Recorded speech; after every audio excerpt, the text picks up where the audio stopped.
Here's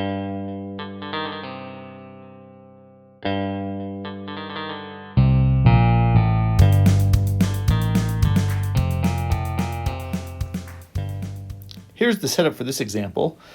We have two firms, and the price of the good depends on the production of each of the firms, and each firm has an individual total cost function of 10 QI.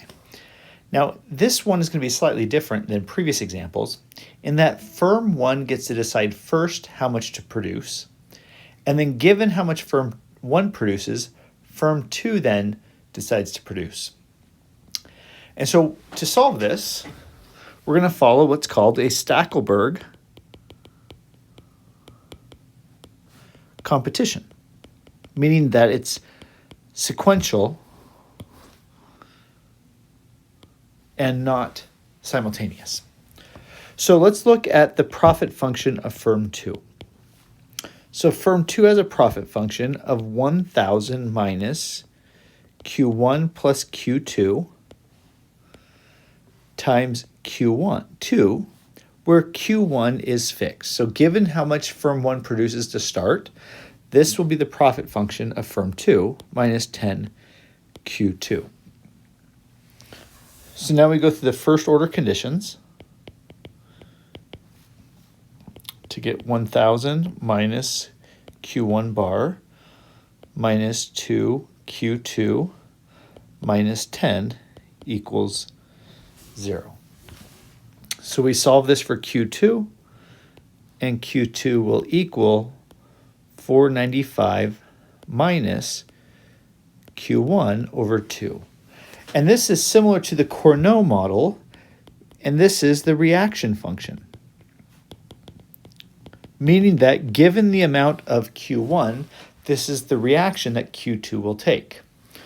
Well, given this reaction function, Q1 knows that this is how Q2 will respond, so firm 1's profit maximization problem is going to be to maximize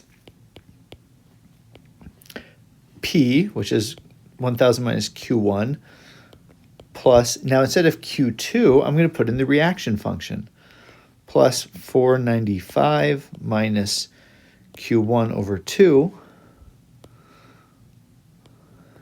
times Q1 minus 10 Q1. And so that's now the profit maximization of firm 1. So let's multiply this out.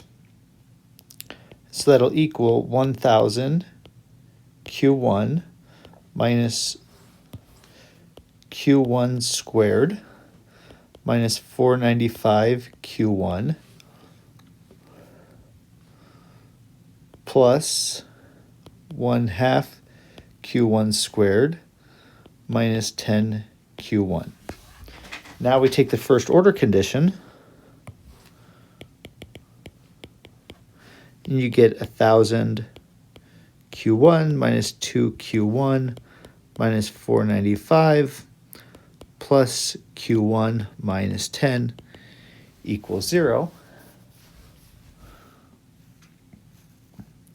Now we're going to check that. This should only be 1,000.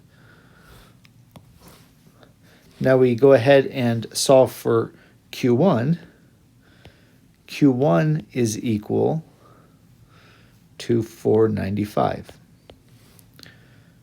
Now given that's Q1, so this will be Q1 of the Stackelberg, Q2 of the Stackelberg is equal to 495 minus Q1, which in this case is 495 over 2, and that means Q2 Stackelberg will be 247.5. So those are our quantities. Now we can find price. Price in the Stackelberg is equal to 1,000 minus Q1 plus Q2, 495 plus 247.5. And so the price is equal to 257.5. Now given this, we can find the profits for firm 1 is P times Q. So P is 257.5 times Q, which is 495, minus 10 times Q, 495, and this is equal to 125,513. Profits for firm 2 is P, 257.5, times Q, which is 247.5, minus 10 times Q, which is 247.5. And so profits for firm 2 are just 61,256. And so as we can see, there's an advantage of firm 1 being the first mover in this game, in that firm 1 will have higher profits than firm 2, who's the follower.